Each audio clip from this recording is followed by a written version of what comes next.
បើសិនជាអ្នកនរគ្នាអត់ទាន់ស្គាល់បងទេបងគឺជាវិជ្ជាជីវៈទេពសូរីសាហើយ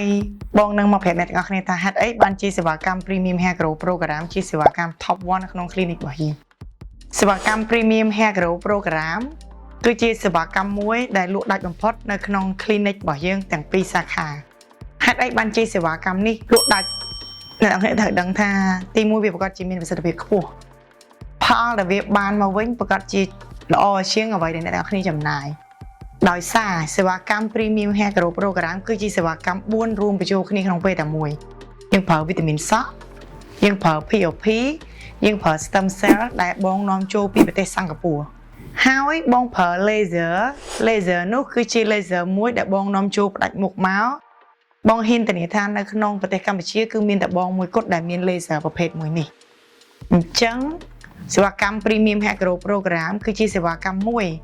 ដែលជួយអ្នកដែលមានបញ្ហាជំងឺជ្រុះសក់ធ្ងន់ធ្ងរឲ្យបញ្ចប់ជ្រុះបានលឿនបំផុត